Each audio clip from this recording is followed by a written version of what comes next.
जय भगवान। अमृत धारा। परम पूज्य सद्गुरुदेव श्री रणछोड़दास जी महाराजे वरसावेली अमृत धारा गुरुदेव की सन्निधि में। संकलन श्रीमती पन्नाबेन हरीश भाई रूपारेलिया। तप। जो हो सके जीवन अति साधारण अर्थात सादा बनाकर मन वाणी क्रिया में सम्यक पवित्रता रखना। जन समूह में ज़्यादा रहना नहीं, ज़्यादा बोलना नहीं, परिदोष न कहना न सुनना। सदा स्मरण में रखना कि हमारी परंपरा शरणागति युक्त ध्यान योग की है, जिसे क्रिया योग नाम दिया है। वह हठ योग का संशोधन युक्त है। प्रारंभ में श्री राम जी के सुंदर स्वरूप में चित्त को खूब जमाकर फिर उत्तम प्रकार से अर्चन पूजन करना। मानसिक ही, बाह्य कोई साधन जुटाना नहीं, केवल मानसिक अर्चन आदि होवे। फिर ध्यान जाप आदि। प्राणायाम स्वास्थ्य के लिए करना।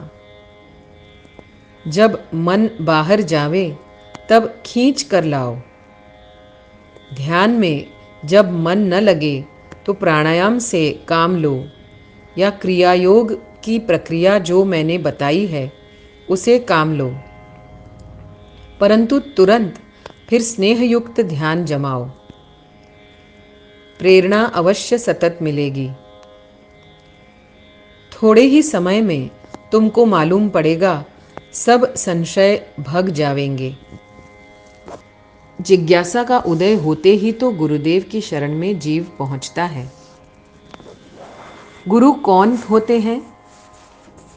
प्रेय और श्रेय की प्राप्ति का यथार्थ धर्म मूल्य मार्ग का उपदेश देवे और प्राप्ति के पुरुषार्थ में सहायता देवे, वही गुरु है। लौकिक अभ्युदय के साथ पारलौकिक श्रेय की प्राप्ति का मार्ग सुलभ कर देवे, वही गुरु है। वह गुरु नहीं जो शिष्य के तीनों शकों को दूर नहीं करता, जिसके द्वारा सुमति कुमति सुगति और शुभाशुभ की समझ व पहचान हो, वही गुरु है।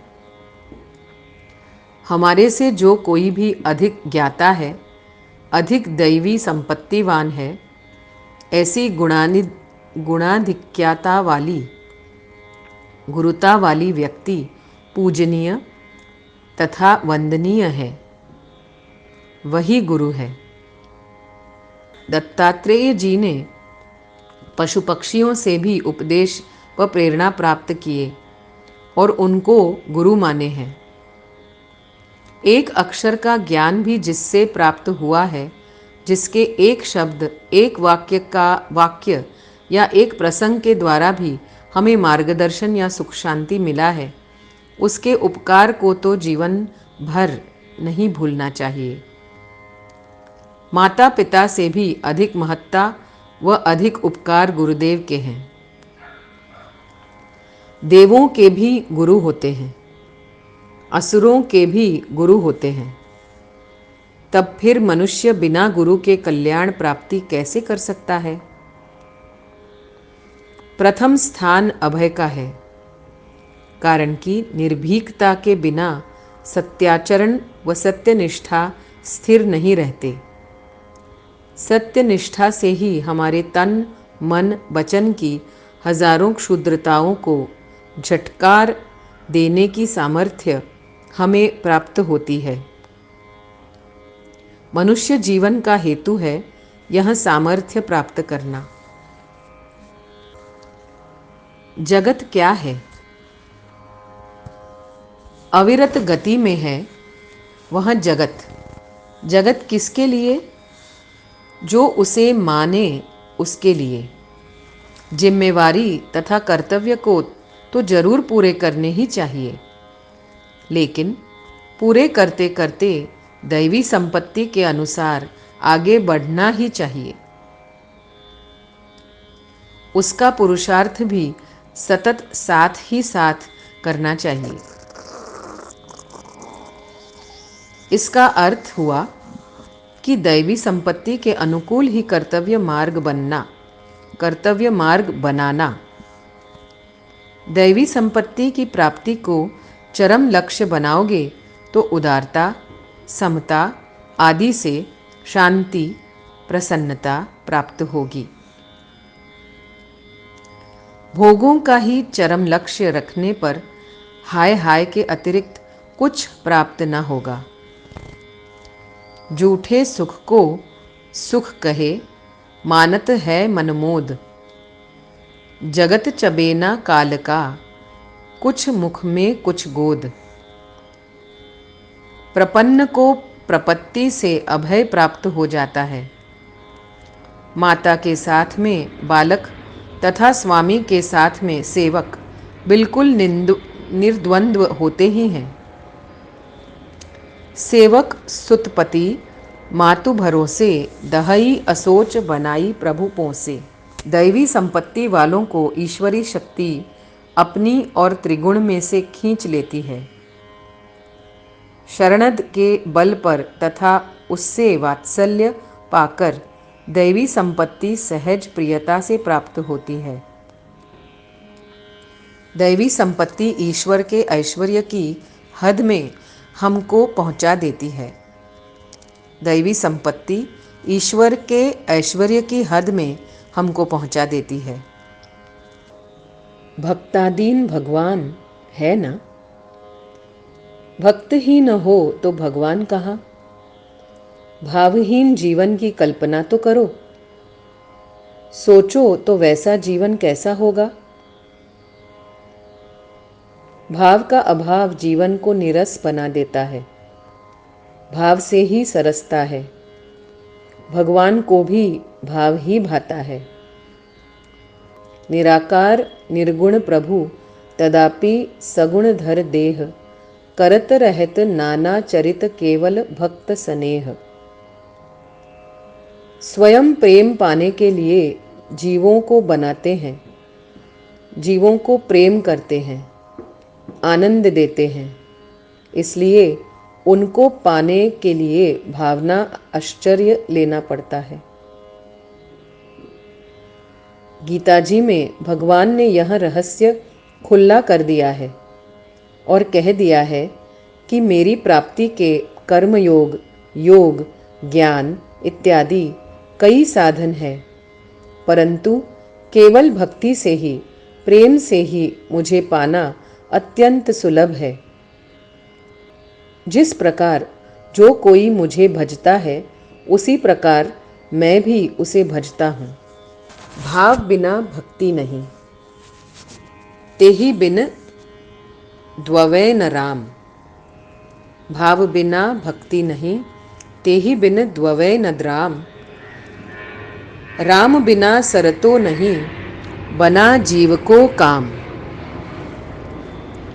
भाव बिना भगवान मिलते ही नहीं। जिस भाव से भजोगे उसी भाव के अनुकूल दर्शन देते हैं, निस्संदेह है। इसलिए तो भगवान भक्त के पीछे पीछे अहर्निश फिरते हैं, भक्त के लिए अपनी सारी प्रभुता छोड़ देते हैं। योग करो, ज्ञान करो, ध्यान करो, कुछ भी करो, भाव ही अनिवार्य है। भगवत साक्षात्कार हृदय में होता है। हृदय भगवत भाव से भरा होगा तो सभी कुछ भगवान में ही होगा। तब भगवान के संकल्प के विरुद्ध, भगवान के वचनों को विपरीत न क्रिया होगी, न कल्पना होगी, न लालसा होगी। कर्म किसको कहते हैं? किसी कार्य के करने को कर्म कहते हैं। जो कर्म केवल प्रभु से मिलने के लिए किए जाएं, उसको संतों ने परमार्थ के लिए उत्तम माना है। निषेध कर्म का बिल्कुल त्याग करें। सकाम कर्म जो दुनिया में मतलब के हों, अर्थात दुनिया के हित के लिए हों, सो करो। सारांश ये है कि जिस कर्म अथवा वचन बगैर अपनी खास मतलब के लिए किया जाए और उससे प्राणियों को आराम व लाभ पहुँचे, यह सत्कर्म है। जिस कर्म अथवा वचन से जो कि अपने खास मतलब या किसी अपने स्नेही के स्वार्थ के वास्ते किया जाए और जिससे दूसरों को कष्ट व नुकसान पहुँचे, वह पाप कर्म में शामिल है। कर्म की दूसरी प्रकार की प्रशंसा ये है कि जिस कर्म से दिन प्रतिदिन ईश्वर के चरणों की प्राप्ति हो, अर्थात सद्गुरु सेवा हो और सत्संग हो, वह सबसे श्रेष्ठ तथा जिससे अच्छे कर्म में अंतर पड़ जाए, यानी जगत से प्रेम और उसकी चाह करना आदि, वह कर्म बहुत अत्यंत ही नेष्ठ कर्म है। जिस कर्म को करते समय अथवा उसके फल भोगने के समय किसी भी जीव को सुख मिले, वह श्रेष्ठ कर्म, और जिससे किसी को भी दुख मिले, वह नेष्ठ कर्म है। संचित कर्मों को संत किस प्रकार कटवा देते हैं? कर्म 3 प्रकार के हैं जिनके कारण जीव शरीर धारण करके सुख दुख भोगता है। वे 3 हैं: क्रियमाण, प्रारब्ध, संचित। क्रियमाण वह है जो कर्म शरीर में किए जाते हैं, जिसके बहुत से असंख्य फल भी उसी समय भोगा जाता है। प्रारब्ध कर्म वह है जो जिनके कारण से शरीर मिलता है। श्रेष्ठ या नेष्ठ स्थान में जन्म होता है। संचित कर्म वह है जो प्रत्येक जन्म में अलग जमा होते हैं, फिर प्रारब्ध कर्मों में मिल जाते हैं। जब कोई जीव संत की शरण लेता है, तब प्रेम भक्ति के प्रभाव से क्रियामाण कर्मों में उनके फल की इच्छा नहीं रखता, अपने को कर्ता भी नहीं समझता है अथवा उन कर्मों के करने का अभिमान भी नहीं करता है। प्रारब्ध कर्म तो इसी शरीर से भोग लेता है। संचित कर्म ध्यान और अभ्यास की दशा में भोग लिए जाते हैं। संचित कर्मों का एक चक्र है। दृष्टांत कुएं की रहट। यह चक्र हमेशा ही घूमता रहता है। जब जिस कर्म के भोगने का समय आता है, तब उस कर्म के भोगने की चाह उत्पन्न होती है। जो वह चाह तीव्र है, तो वह जरूर ही भोगा जाता है। परंतु सुरत शब्द योग का अभ्यासी अपने अभ्यास की दशा में समय से पहले ही उन कर्मों को साधन मार्ग में ही ध्यान के समय भोग लेता है, जो ध्यान की दशा में स्थूल शरीर में बरतता नहीं होता है। इसलिए वह कर्म सूक्ष्म शरीर में ही भोगा जाता है। दूसरा सिद्धांत है कि सभी कर्म वासनानुसार भोगे जाते हैं। जब अभ्यासी ने नित सत्संग अंतर और बाहरी करके जगत की वासना धीरे धीरे त्याग दी और प्रेम भक्ति के प्रताप से माया के जाल से निकलकर त्रिकुटी में पहुंचता है, वहां से आनंद परमानंद को प्राप्त होता है। तब वह माया की सीमा से निकल गया। उसकी वासना इस तरफ से बिल्कुल टूट जाती है। संचित कर्मों का चक्र घूमने से ही रह जाता है, बल्कि नष्ट ही हो जाता है। वास्तव में दोनों सिद्धांतों का उद्देश्य यानी मतलब एक ही है। भक्ति और उपासना किसको कहते हैं? श्री राम जी के चरणों में प्रेम, प्रीत और प्रतीत का होना भक्ति और उपासना है। वह उसी समय सच्चे मन से हो सकता है जब संत, सद्गुरु और ईश्वर का अंतर में दर्शन हो, जो कि सुरत शब्द स्वरूप अभ्यासी को कभी कभी ध्यान, भजन और स्वप्नावस्था में संत, सद्गुरु और शब्द स्वरूप ईश्वर का दर्शन अंतर में होने लगता है। इसलिए उसी समय से सच्ची भक्ति और उपासना शुरू हो जाती है और दिन प्रतिदिन प्रेम बढ़ता है। त्रिकुटी में पहुंचने पर यह प्रेम और भक्ति निर्मल हो जाते हैं। कर्मों का संयोग ही अगम लोक में पहुंचने पर भक्ति पूर्ण होती है। उसके आगे ईश्वर का अनामी पद में सच्चा और पूर्ण ज्ञान प्राप्त होता है। ज्ञान किसको कहते हैं? सतलोक, अलख लोक और अगम लोक के परे पहुंचकर भगवान श्री राम जी के वास्तविक स्वरूप के दर्शन करना और महानंद की प्राप्ति होकर इन शब्द और प्रेम स्वरूप हो जाना, इसको ज्ञान कहते हैं। इस स्थान को पहुंचकर अभ्यासी समस्त माया और प्रकृति की सीमा से परे हो जाता है। इसका नाम अभेद शक्ति और सच्चा मोक्ष है। 1.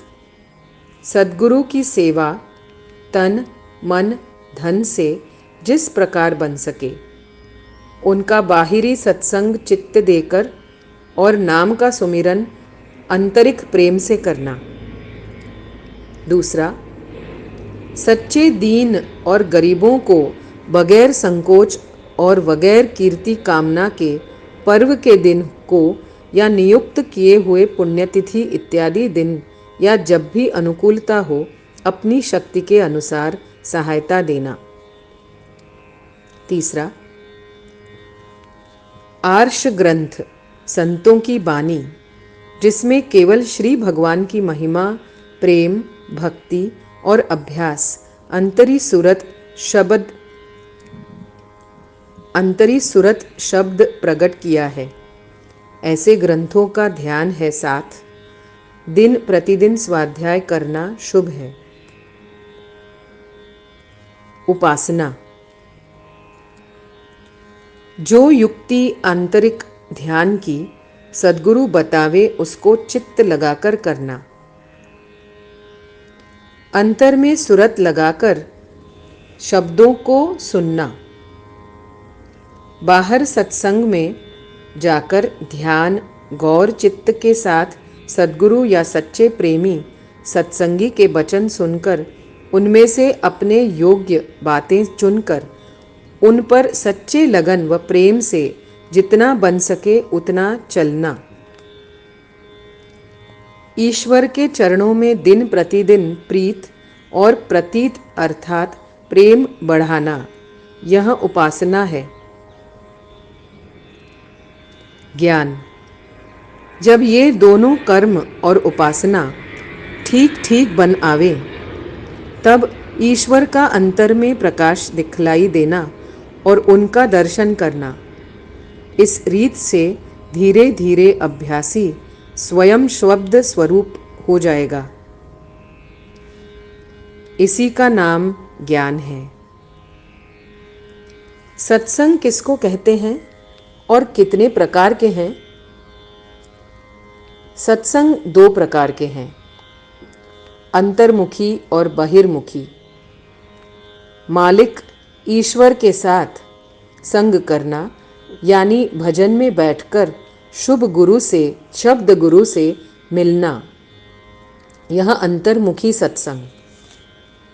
सद्गुरु मुख के दर्शन करना, उनके वचन सुनकर पालन करना या पारमार्थिक चर्चा होती है वहाँ जाना, यह बहिर्मुखी सत्संग है। सेवा किसको कहते हैं? सद्गुरु देव की आज्ञा में सच्चे मन से लगाना, वे जो युक्ति बतावे उसका आंतरिक अभ्यास चित्त लगाकर करना, यह आंतरिक सेवा है। चित्त लगाकर सद्गुरु और साधु का सत्संग करना, संत वाणी का पाठ करना, शास्त्र सुनना, सद्गुरु तथा सत्संगियों यानी साधना करने वालों की बाहरी सेवा जब जब जैसी मिल जाए उसको उमंग और प्रेम के साथ करना, यही बाहरी सेवा है। सच्चा प्रेम किसको कहते हैं? प्रेम दो प्रकार का है, अंतर्मुखी और बहिर्मुखी। जो अपनी तमाम वृत्तियों को जो इंद्रियों में लगी हुई हैं, अभ्यास से अंतर्मुख करके अंतरी रूप ईश्वर यानी शब्द में लगावे और उसके रस में व आनंद में हरदम भीना व मग्न रहे, यह अंतर्मुखी प्रेम है।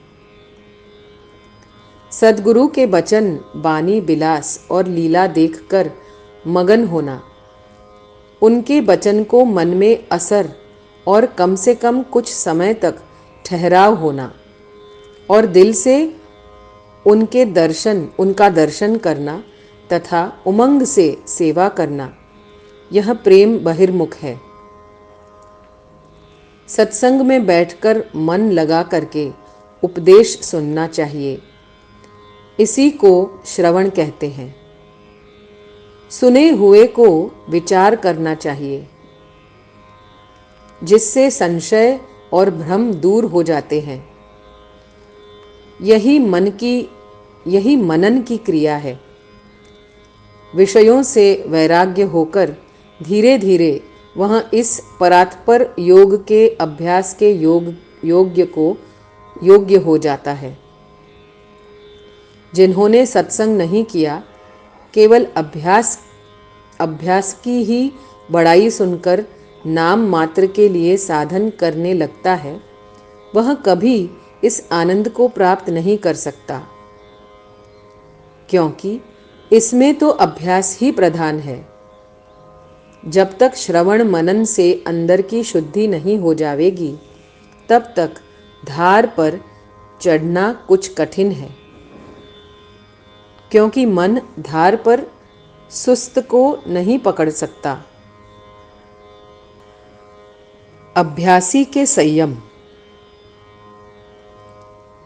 पहला, अभ्यासी को शुद्ध करने के लिए नीचे लिखे हुए संयमों की पूर्ण आवश्यकता है। अभ्यास एक ही स्थान पर करना चाहिए। आसन एक ही स्थान पर होने के कारण उसमें एक प्रकार की शक्ति पैदा हो जाती है। जब मन चंचल होता है और उस स्थान पर पहुंचने से शांत हो जाता है, अभ्यास स्थान अपने हाथ से शुद्ध करना। आसन को किसी का स्पर्श मत होने देना। क्रमांक 2, अभ्यासी को निद्रा क्रमशः कम करना चाहिए। किसी भी स्थिति में 6 घंटे से अधिक न सोना चाहिए। उठने के पश्चात नित्य प्रति मुंह धोने की आदत डालनी चाहिए। क्रमांक 3, मांस, प्याज, लहसुन आदि पदार्थों का सर्वथा त्याग करना चाहिए, क्योंकि ये तमोगुणी है। तमोगुणी पदार्थ पाने से उसका रस तथा खून भी तमोगुणी हो जाता है। खून तमोगुणी होने से वृत्तियां भी तमोगुणी हो जाती हैं। तमोगुणी वृत्तियां सुरत को नीचे खींच लेती हैं। क्रमांक 4, किसी प्रकार का अमल अर्थात व्यसन न करना चाहिए। ये भी सुरत को नीचे खींचने में प्रधान कारण है। इससे भी बचना चाहिए। क्रमांक 5, अपने साधारण भोजन से क्रमशः चौथाई भाग घटा देना चाहिए। खाद्य पदार्थ शुद्ध व सात्विक होना चाहिए, क्योंकि भोजन ही सुरत की ऊर्ध्व गति करता है। भारी व स्निग्ध पदार्थ नहीं खाना चाहिए।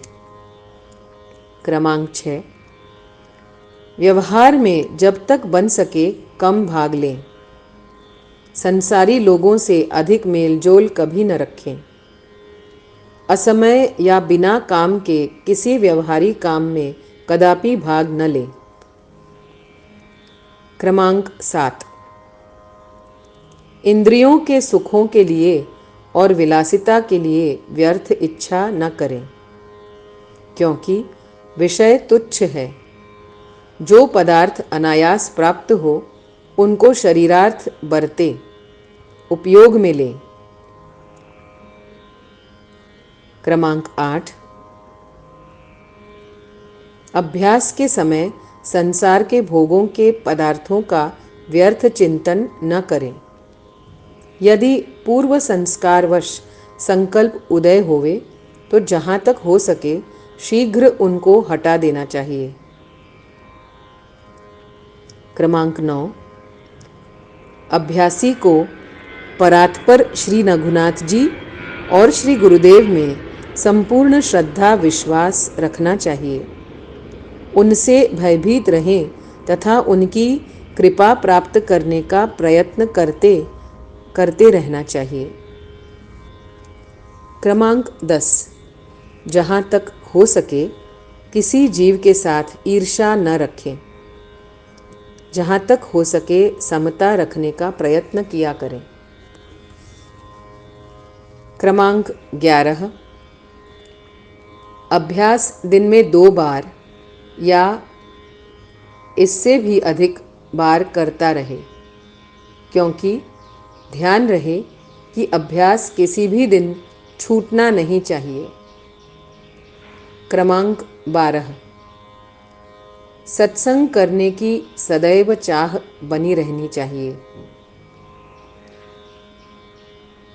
पाप पुण्य। योग मत में पाप पुण्य की व्याख्या आत्मा की जिस कर्म से अधोगति हो वह पाप, और जिसमें ऊर्ध्व गति हो वह पुण्य है। पहला, अपने को जो बुरा लगे वह दूसरे को देना पाप है। जो कोई अपने को अपशब्द कहे तो बुरा लगेगा। इसी प्रकार हमें दूसरों को भी अपशब्द नहीं कहना चाहिए, क्योंकि वह पाप है। दूसरा, जैसे हमारी कोई प्रतिष्ठा करे तो हमें प्रसन्नता होगी, इसलिए हमें दूसरों की भी प्रतिष्ठा करनी चाहिए, कारण उनको भी प्रसन्नता होगी, वह पुण्य है। जय भगवान।